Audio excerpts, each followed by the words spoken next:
Η επόμενη είναι ο κύριος Ρόμπερτ Άλισον.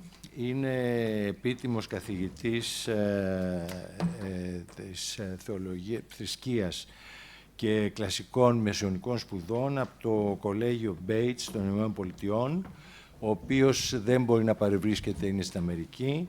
Γι' αυτό την ανακοίνωσή του θα μας τη διαβάσει ο κύριος Κωνσταντίνος Δολμάς. Είναι συνεργάτης του. Αφού πείτε, να το πω από τώρα καλύτερα, στο τέλος της ανακοίνωσης δεν θα δεχτεί ερωτήσεις ο κύριος Δολμάς, αλλά επειδή υπάρχει στο τέλος των περιλήψεων διευθύνσεις ηλεκτρονικές, μπορείτε τις ερωτήσεις σας να τις υποβάλλετε ηλεκτρονικά στον κύριο Άλισον κατευθείαν. Οπότε, κύριε Δολμά, μπορείτε να ξεκινήσετε. Ευχαριστώ πολύ. Before I start, I have to say that I'm profoundly appreciative of help with Russian sources from Margaret Dimitrova, Nicholas Fennell, and Mary Allen Johnson of the Hillender Research Library. The origins of Philotheou Monastery and the careers of its first three abbots, Philotheos, the first founder, Georgios and Gabriel, are linked to the history of an undocumented Lavra in the region where the monastery is located today, the region which, in the early days of Athonite monastism, was known as Phteris. In modern histories of Philotheou Monastery, as well as in Athonite tradition, the name Phteris has been identified as an early name of the monastery, a misunderstanding that has obscured the actual state of affairs. This Lavra that we are referring to as the Lavra of Phteris came into existence sometimes during the late 8th or early 9th century, when the anchorites and hesychastic cells in the area organized themselves enough to build a central church, ο ναός της υπεραγίας Θεοτόκου της Φτέρεως. Between the years 1030 and 1046, the Lavra of Phteris transitioned to become the Kinovion of Philotheou, named for the Moni, which by that time had arisen to preeminence within the Lavra. The history that I have just summarized is based on two kinds of evidence, which are the subjects of the two main parts of this presentation.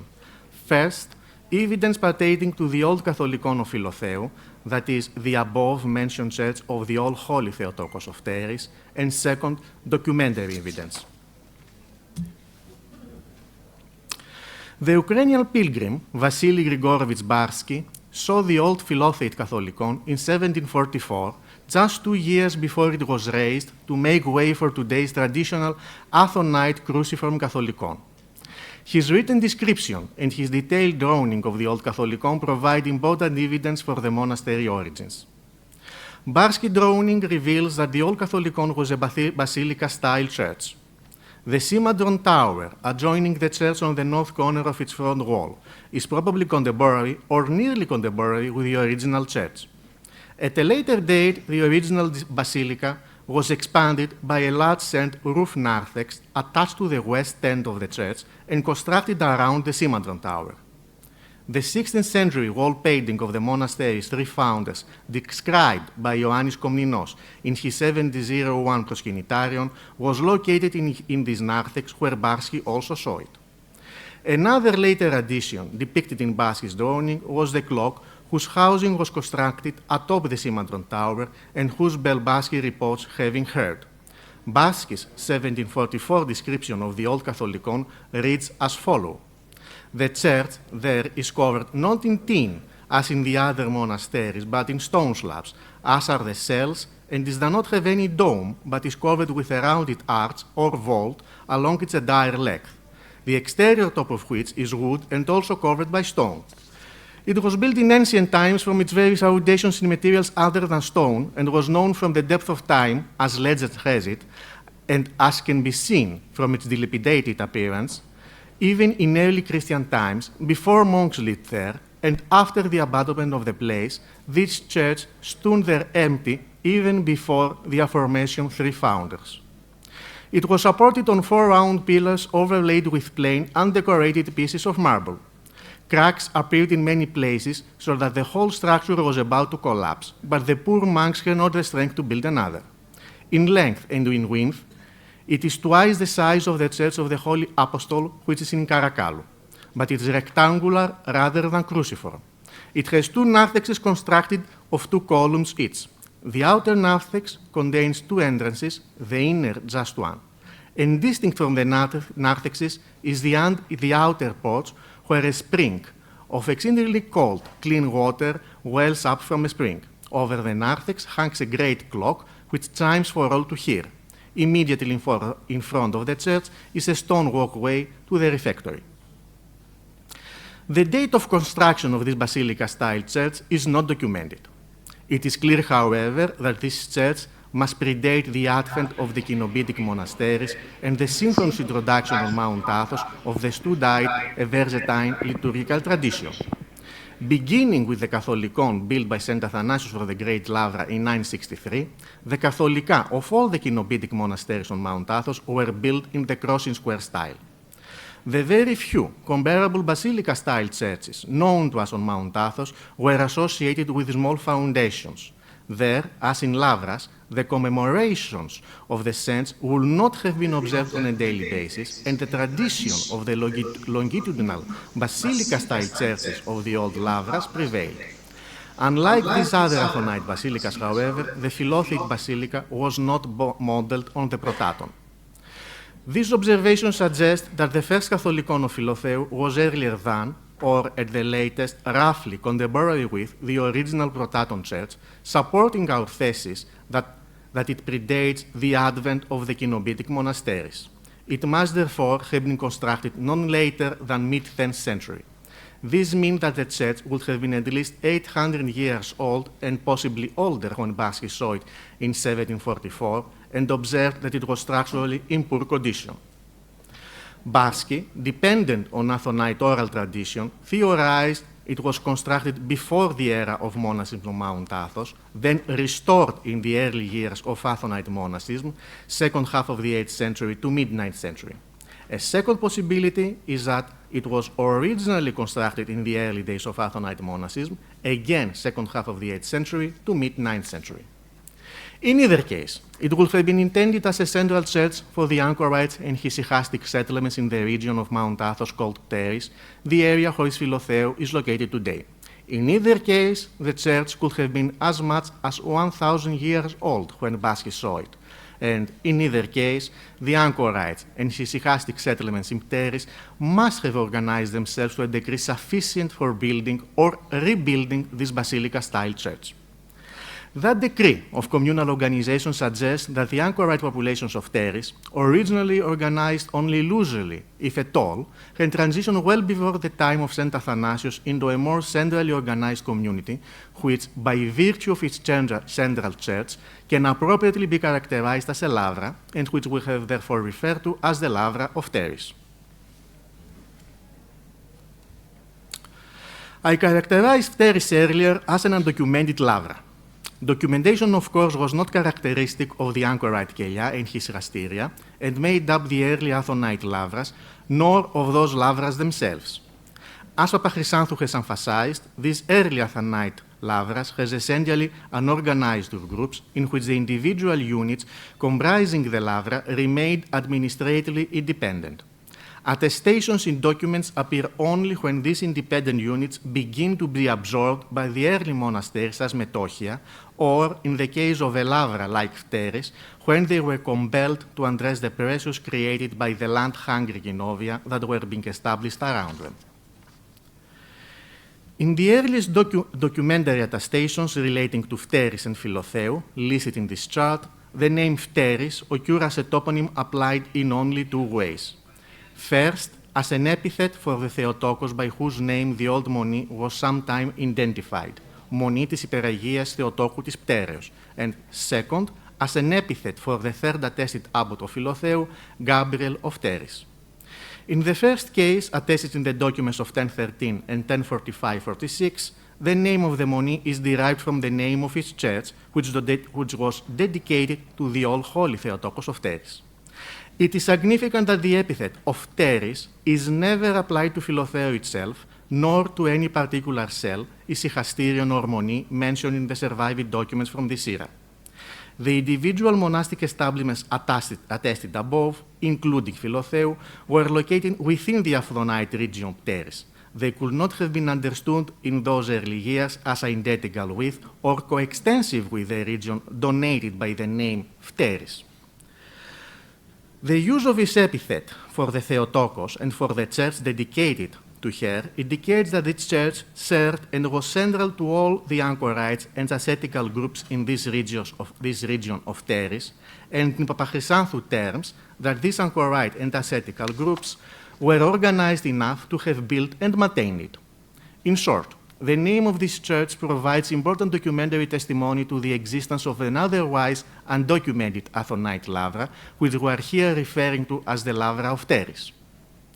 In the time remaining, I will focus on the document of May 1017, which clarifies our picture of the Lavra of Phteris in several important respects.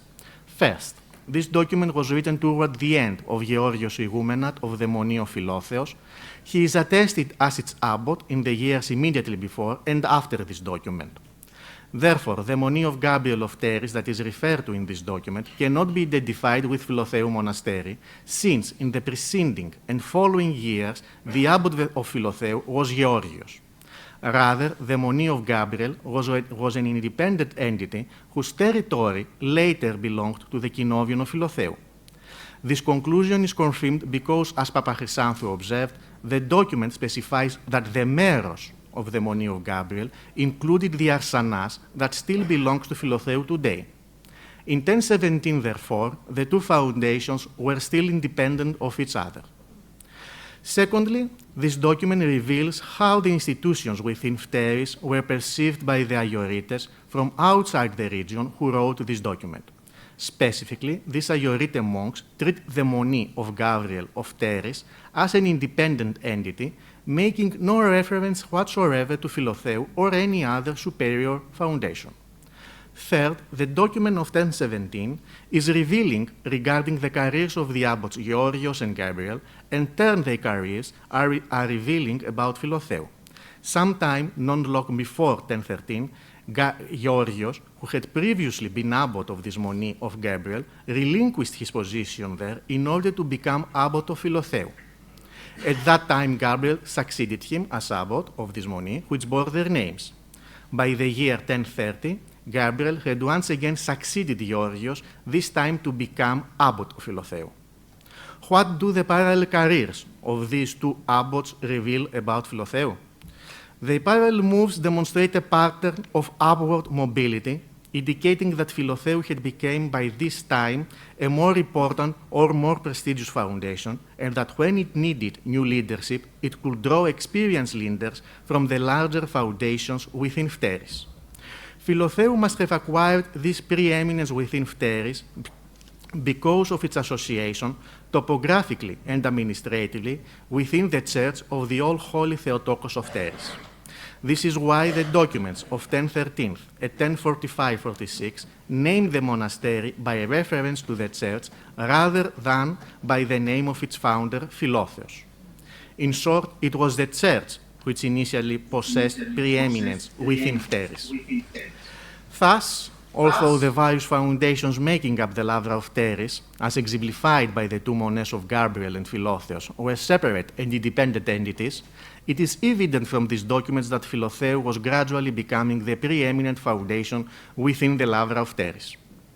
Regarding the transition by which the Lavra of Phteris became the Kinovion of Philotheou, neither the date nor the process by which that transition occurred is specifically documented. A plausible hypothesis, however, is that when Gabriel succeeded Georgios as abbot of Philotheou, probably shortly before 1030, he brought his own brotherhood together with the lands, meros, which it possessed, into a union with Philotheou and the central church associated with it, merging what appear to have been the two major monastic institutions in Phteris. This hypothesis received a degree of corroboration from the fact that after 1017, the Money of Gabriel is never again attested as a separate foundation under any name. This merger either set the stage for the future conversion of the Money Philotheou into a Kinovion, or it actually inaugurated that conversion, since the resulting foundation now included both a central church and the lands, especially that harbour, that had formerly belonged to the Money of Gabriel. The documentary attestation reviewed above, taken together with the evidence of the old Basilica-style church of the All Holy Theotokos of Phteris, suggests that Lavra of Phteris evolved gradually in phases. First, scattered settlements of ascetics are established in the region known locally on Mount Athos of Phteris, as Phteris. Second, the Lavra of Phteris is characterized by administratively independent settlements and cells, whose independence was recognized by prevailing pre-Athanasian conventions of the Holy Mountain. Sometime during the course of these two periods, these small, independent foundations organized themselves enough to construct or reconstruct the church of the All Holy Theotokos of Phteris. Third, the Money of Philotheous emerges to preeminence within the Lavra of Phteris, owing to its proximity to and association with the central church and meeting place for the Lavra. Philotheou was known both by the name of its founder, Philotheos, and by the name of the church, Money of the All Holy Theotokos of Phteris. Fourth, the landed Money of Gabriel merges with the Money of Philotheos, which was by this time the administrative center of the Lavra of Phteris, apparently when Gabriel became abbot of Philotheou. Fifth, other independent monastic units, formerly associated with the Lavra of Phteris, transitioned to new status as metochia of Philotheou, Agi Ioannous and Elias, and probably others. That is, it would have been a simple lodging for himself, as its priest, and for a few monks needed there to assist him in maintaining the central church of the Lavra. The fact that the Ioyorios and Gabriel and their turns moved from the landed Money that bore their names to the Money Philotheou suggests that they likewise moved there to serve as priests and as experienced former abbots of the landed Money that had borne their names, to take on the evolving administrative and leadership needs of the Lavra of Phteris, whose assemblies would have been convened there. To summarize regarding the origins of Philotheou Monastery, we can trace the process by which it came to be Kinovion in three phases. First, sometime during the 20 years between the first epicon of Byzantine Emperor John Tzimiskis in 971 and the lost document of 991, the priest Philotheos founded the Money as a kathisma to serve the needs of the probably much older central church of the Lavra of Phteris. The construction of this kathisma in association with the old church can be seen as a step in the increasingly centralized organization of the Lavra. Second, between 1013 and 1018, the Money Philotheou emerged to preeminence within the Lavra of Phteris because, by its association with the central church of the Lavra of Phteris, it was the natural administrative center for the Lavra, a role that was becoming more important because of the pressure exerted on the small ecclesiastic cells and settlements by the expansion of the Great Lavra. Third, between 1030 and 1046, Philotheou transitioned into a Kinovion sometime between Gabriel became abbot of Philotheou, shortly before 1030, and the year 1046, when now lost documents of that date attest to the sale by Philotheou of its metochion, the old Money of Agi Ioannous. In the course of this transition, the Basilica Church of the Old Lavra of Phteris became the Catholicon of Philotheou Monastery, and the various outlying anchorite cells comprising the Lavra of Phteris and associated with its church, including the old Money of Agi Ioannous, whose later sale is attested in the lost document of 1046, must have become dependencies of the new Kinovion of Philotheou. I conclude by noting that our information about the Lavra of Phteris adds substance to an old theory which was suffered from the lack of evidence, that is, the existence on Athos in pre-Athanasian times of an already well-established order consisting of Lavras with central churches who associated cells and hermitas, however, remained independent of each other, possessed land, meros, lacked individual churches or chapels, and resolved their border disputes by a mutually recognized legal process. Most importantly, however, it also makes clear the uniqueness of Philotheou origins. Philotheou is the only monastery among the surviving early Kinovia which was not founded as a full-scale monastery at the initiative of emperors or nobility from outside the Holy Mountain, but grew organically out of the communal activity of the early anchorite and issachast that constituted the Lavra of Phteris. Thank you.